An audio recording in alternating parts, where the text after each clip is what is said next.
Hi everyone, welcome to my channel. I'm MaryAnne and you're watching MaryAnne's Mystic Mentions. Thank you very, very much for tuning in.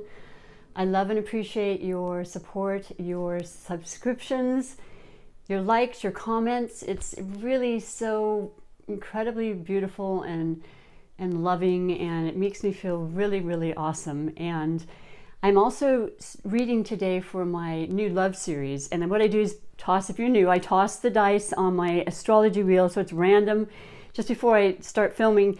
And today's sun sign connections I'll be reading for are the signs of Aquarius and Sagittarius. That's an absolutely beautiful combination. I'm just going to say it right out the bat, but I'll get definitely further into it for you. For those that are new that haven't heard my format, it's ever changing, but for the most part, it is describing a little bit about each sun sign and then why I think you have great chemistry or compatibility and some of the reasons that you do. So if you don't want to see that, or you've seen previous love series with your sign and another sign, you can fast forward to the Tarot Oracle energy messages that I will be finishing up with, because wow, they're powerful. And I'm really excited and actually anxious to see what each combination has, because it's predominantly for you as a couple, and that's on all levels. Like I always like to say, it can be great long established relationships, new relationships, great friendships, work partnerships, your animals. Speaking of which, that's a great segue. I do have to say, as a side note, I mentioned it yesterday, after a long time and having to put one of my best friends basically to sleep 4 years ago, I got a new kitten yesterday. So she's just been put down to sleep. She's 5 weeks. She's amazing, and I'm trying to work my schedule now around that as well. But when the time is right, I would love to show all of you my beautiful new kitten named Covette. So keeping on with the reading, the two signs. Okay, so we have, let's just start with Aquarius. Aquarius is an incredible sign that is an element of air. And right now we have Saturn retrograde in Aquarius. We had 3 planets about 3 months ago, give or take, maybe less, that had entered into Aquarius after many months from last year that were in Capricorn. As we go forward, they will go all back into Capricorn. It is Jupiter in Capricorn this year, Pluto in Capricorn, a lot of the very grounded kind of energies that had to do with institutions, you know, straightforward ways to handle things, you know, very, I want to say stuck, because that word keeps coming to mind, kind of non-conforming kind of energy that's earthy and it's grounded and it's persistent and consistent, and all that basically in a nutshell is being changed. And all of next year, starting in December of this year, 6 months from now, it's all changing into the air signs, and it has been known as the age of Aquarius from quite some time ago. And we had a couple of other planetary combinations that are happening, but many years ago. So it's absolutely changing so many things in our life. We feel that now as a collective. It's very synchronistic to what's actually really happening in real time in our lives, which is what I love about astrology, because it's a map for us. It really is, you know. And yes, we have free will, and yes, these general energies I'll be speaking of, you may feel right away, you may feel slightly. It's so dependent on your full birth chart. So I read for the 2 sun signs only, a very important part of who you are. It is 1/12 of who you are, because it's the planet that was in your sign the moment you were born on that date in that month. So there's a month dedicated to each sun sign. And the Aquarian is the element of air, which is basically about just literally cerebral and intellect, the desire to think, understand, see all sides of situations, to once thinking, you know, formulated into great conversation, great communication, all forms of communication through verbalizing or written, or, you know, just nowadays, you know, iPods and all the various media ways that we can. But it's generally focused, all air signs are focused on their ability to think things through and sort things through. Okay, that's how they handle basically everything. And so we have that part of knowing the element. We have the fact that Aquarians are ruled by the planet Uranus, which is the changeable, unexpected energy, the kind of definitely, I want to say, just nonconformist for sure. That's the one word that keeps coming up when I think of Aquarius and of Sagittarius. So that right there, as a side note, is a very strong attraction for the two of them. But yeah, just breaking old traditions, being very inventive, definitely wanting to be truth seeking, fair, justice.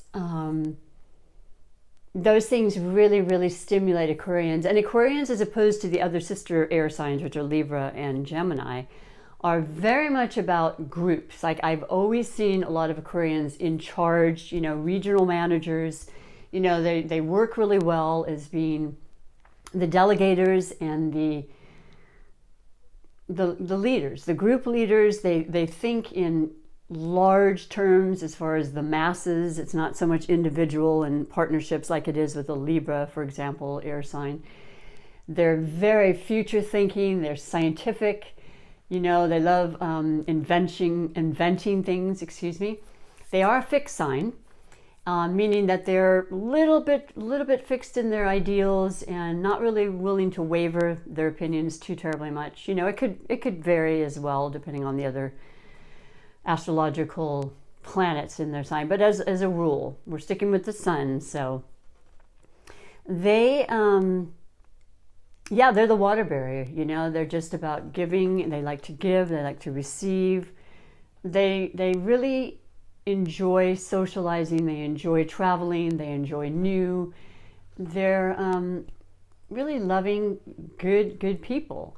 And so, yeah, it's a beautiful energy. And so the words that come to mind are, once again,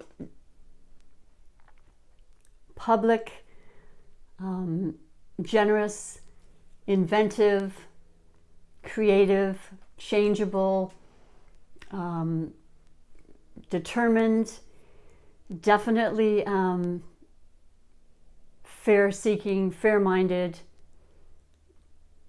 creative, very creative. A lot of very creative on all levels, whether it be through science or just stage or writers, inventors. Very, very intellectually and intelligent, wonderful people. So that's kind of a nutshell with the Aquarian. And then you have the Sagittarius. So the Sagittarius is the fire element. So you've got that poof, that energy. Particularly with Sagittarius, you have the optimism. That's their key word.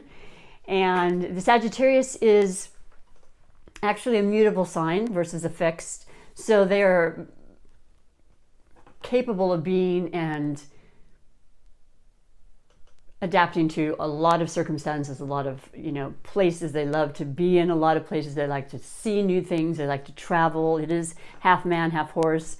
And there's an arrow that symbolizes the traditional, you know, aspect of what the the symbol of a Sagittarius is. So half man, half horse, traveling, you know, movement. They like exercise. They have kind of that nervous energy that keeps them wanting to kind of keep busy. High learning for all, you know, far-reaching. Globally, they want to educate, and they love learning topics of all different types. They're versatile, and everything they pretty much do, they do well. Getting them to just do one thing is probably the thing that would be not so appealing to a Sagittarius. They're adventurous. They love travel. They love so many things. And so right there, you can just feel that energy of compatibility that's fun and it's light. And like I said before, with other readings, air and fire elements are always going to be an attraction. They just have been. I've seen it over and over and over again throughout the decades. And, you know, when you think about it, the air, like a bellows I've used before, the big bellows they used to kind of get a fire stoked. When that air is pushed with the fire together, it just creates amazing things, right? And movement and creation, basically. So yeah, there's a lot of really cool connection and energy with these two. Now, the other aspect is that, and it's true, you have the optimism, you have the energy, you have the fun, the positive, the learned, the educated, the versatile aspect of what I believe some of the definite characteristics of a Sagittarius are. And you have the freedom seeking. Both of the signs love their freedom, they love their independence. These are the couples that, and by the way, my sister and her husband are Aquarian and Sagittarius, 26 years this year of marriage in September. You know, it's just, and yeah, do they have issues? Of course, we all do. That's relative, but it's ones that last because of the core foundational characteristics that you really need to have for substantially good and long-lasting ones. But a lot of times this combination is great for friends. They're lifelong friends. They get each other. And that independence is really important because they both have it, they require it, and they actually want it for each other. You know, they're generous in that way. They don't want to ask one thing of another and not have that themselves. So it's an incredibly simpatico, as I like to say, relationship for sure. So is there anything else? Oh, well, the fact that Jupiter is ruled by the planet, Sagittarius is ruled by the planet Jupiter. And Jupiter is the planet of incredible expansion, opportunity, luck, fun, you know, beautiful. So yeah, I feel like I've met a lot of Sagittarius. My son's a Sagittarius, and it's not that he hasn't worked hard for his schooling and his education, and so he did. But good things come to him, you know, and it's a beautiful thing. So I feel like they have the upper hand when it comes to being ruled by the planet Jupiter. It's a beautiful thing. We all have beautiful aspects and wonderful things for each of us. But I do have to say that about Sagittarius. You know what? I am so sorry for stumbling over my words. And I'm going to use this as a reason because I do stumble, you know, on a regular basis. But today starts Mercury retrograde. So we are in retrograde season. It is full tilt. A couple of the planets started last month. So we have a total of 6 this month. And today is the initiation, though I felt the shadow period up to today, June 18th, 2020. Mercury has gone into retrograde through July 12th. It's already been so many different things. I had an appointment today. I was going to meet with somebody, and she completely forgot. So these are the things that are happening. You work around them, you make it work, and just expect that. The big word for the month with retrogrades is flexibility, particularly when it's Mercury, and mainly just going inward and really focusing on things that you may have initiated and just kind of fine-tuning them right now. You know, you don't have to go forward too fast. You wouldn't necessarily be able to, even if you wanted to. Don't want to get any extra new kind of electronics because they may go on the fritz, which tends to happen anyway during this time. Don't take it personally. You are loved. We're all loved. It's not like it's supposed to be punishing us, though it feels like it. But it is about just kind of being more patient and a little more careful, like traveling, for example, transportation, and just rechecking things. You know, take some time. If you have a chance at all, you two, you know how you love to travel. Get out and make it happen for yourselves. I have a new life started already, so, and that leads me to another situation for everybody, but particularly for you two as a couple. As I shuffle a little bit more of the deck and read you your specific energies, you can pretty much expect to feel, even if you don't resonate right away. We had the 2 eclipses happening this month. The first was on June 5th in Sagittarius. So Sagittarius, there was a lot of your energy. You probably have been feeling it. And it lasts 3 to 6 months. So this is one of those things where it's a power dynamic kind of planetary aspect that affects us all. But if you happen to have Sagittarius in your chart, or you are Sagittarius, you're going to feel it more. But basically the main energies from it are about truth, you know, and seeking truth and standing up for truth and justice and fairness and not holding back anymore. That's done. You know, this is opening that up. It illuminated with the full moon all the aspects of that needed to be seen. We're clearly experiencing that in our lives right now. It's an incredibly powerful, but I feel mandatory, pertinent, important energy and change, of course, that we all want and are experiencing for the better. So that happened on the 5th, and now the 20th, which is 2 days from now, actually the 21st, it depends on where you are. We have the new moon in Cancer. The retrograde of Mercury is in Cancer. Sun season, first day of summer on the 20th, Saturday, Cancer. Huge, huge emotion, huge love, huge desire to help others, to be vulnerable, to reach out, you know, for the sake of literally wanting to help. And that's exactly what it is with the Sagittarians and the Aquarians, but not just like, I mean, yes, in their families, yes, with their friends. I'm talking global, large, forward-thinking movement that doesn't end today. It ends, well, way after we're gone. So that's incredibly uplifting to me, and I hope it is to you as well, and you're feeling that. So if you feel a little extra emotional, that's a good reason why you might. It's a good time to really sort through any kind of things that have been maybe concerning you right now in your relationship. And that only makes it stronger. And these energies are working for you, you know. So that we had Venus in retrograde, the planet of love, right? And that's retrograde in another air sign, Gemini, but not in going forward on the 25th. So that's going to be beautiful. You know, any troubles you may have had or oversensitivities, they're working themselves through, and then there's going to be that deeper level of understanding and caring and beautiful stuff. So I love that. I love it a lot, and I'm pulling 2 or 3 energies here that are coming forth, and I want to express what that is for you. Okay, I love it.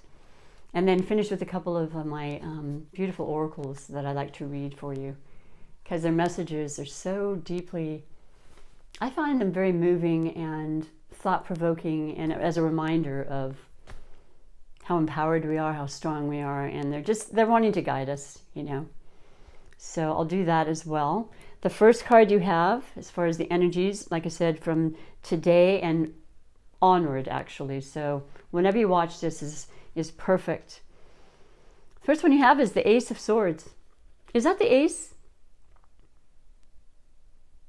No, it looks like the Page. I'm sorry. I don't see it on it. This is a beautiful deck, though. This is my Art Nouveau Tarot deck.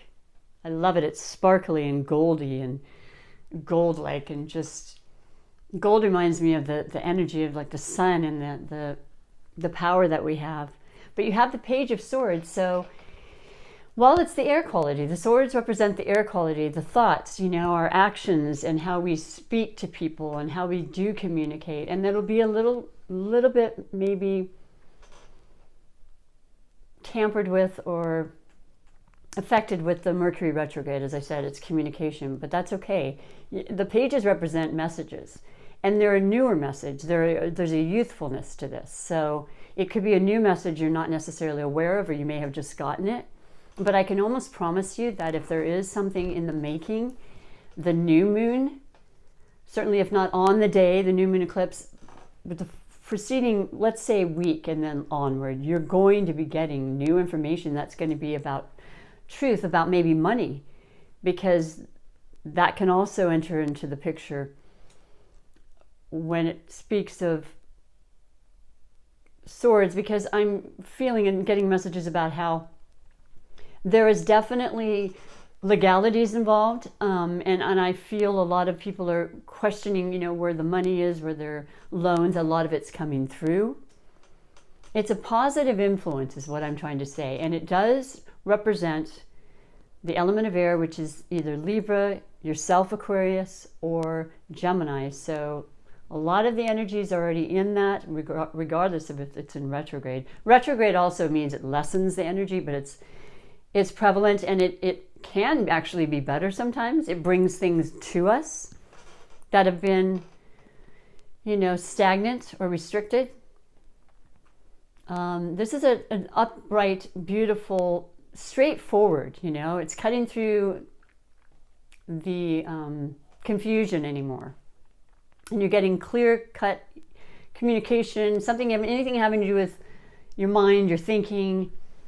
And yeah, the pages are kind of that youthful kind of newness. So it could be children with those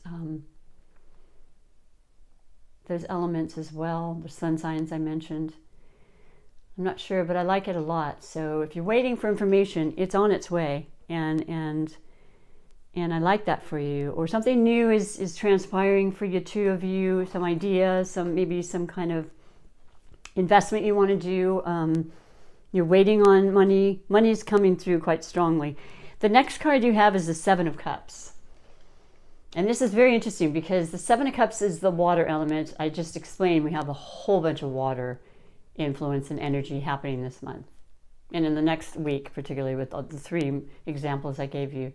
Sun in Cancer on the 20th, the solar eclipse, which is the new moon, and then also Mercury retrograde. So the Seven of Cups is about choices. It's about, and you can see there's many choices with this Seven of Cups. So we really want to focus in on what we really are truly wanting. And it's on an emotional level. Whatever it is you're thinking about wanting or you're really focusing on is going to bring you a great deal of satisfaction, upliftment, happiness.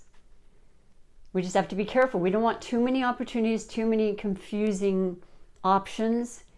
You'll know what that means. Maybe together you both have been thinking about whatever it is and you're wanting to consolidate and understand that more. This is the truth about that very thing. So if you have a new idea, new information coming in, you have a few options apparently as to how you want to handle that. And you need to just focus on the one that feels absolutely right. It's a feeling card, and I don't think our intuition, which is hugely a part of a water element, the intuition that we have, when we listen to it, it tells us what we need to know if we're willing to hear. And you can't go wrong with that. So just take that time to quiet yourself and listen to the message of the question you may have, and it will come to you.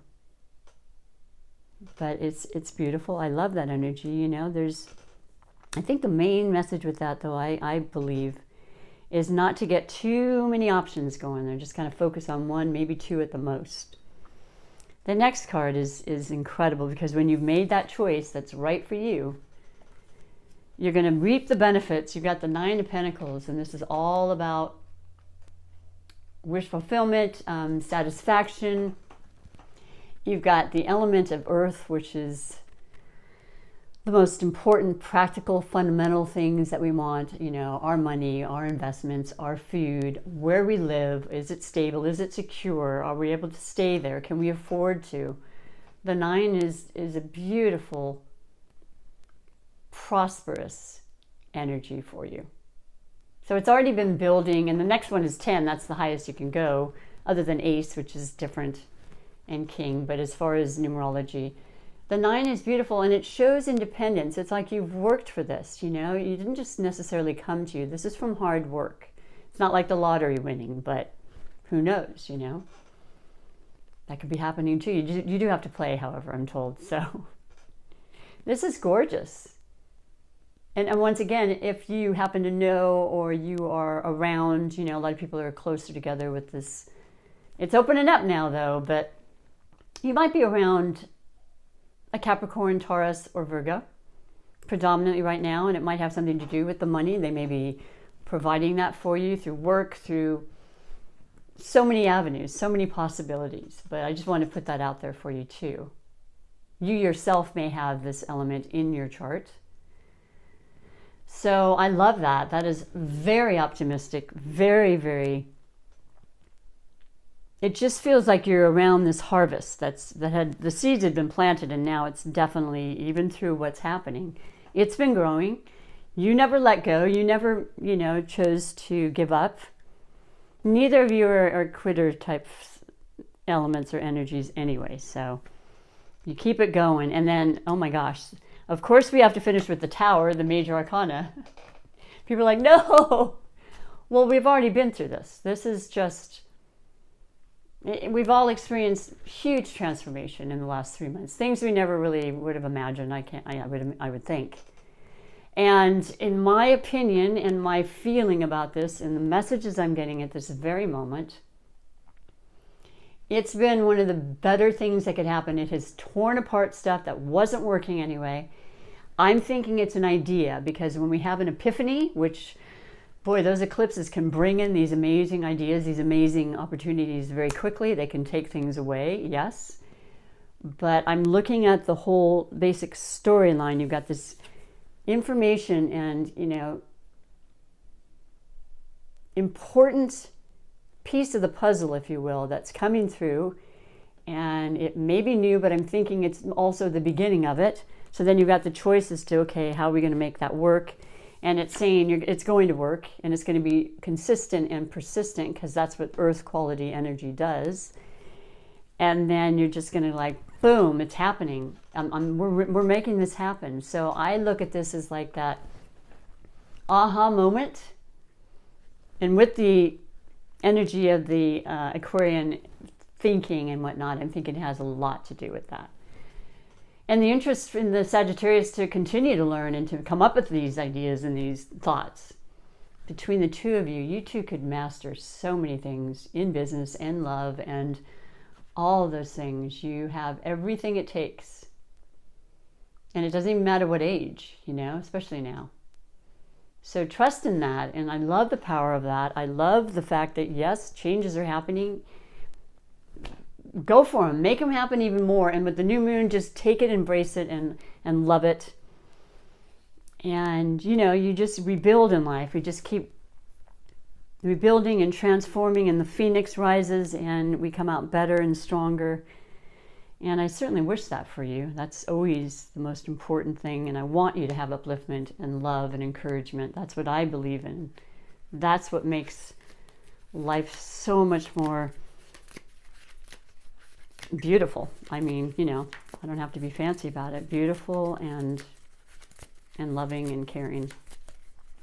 So I'm going to read to you your specific, there it is, message from the Wisdom of the Hidden Oracle, Hidden Realms Oracle by Colette Baron Reed. I just absolutely love this deck. It has brought me a lot of incredible deep understanding. The High Lady of Love and Compassion is your card. Reverence, kindness, and consideration. Number 1. I mean, that's what it's about. It's beginning. It's new. Beautiful card, too. So I haven't pulled this in the whole month of June with all the other love connections. So I'm excited for you. So number 1 says, for all of you there, and let me just find that for you. Ooh, lots of pages before 1. Forgive me, I don't know what's happening right now.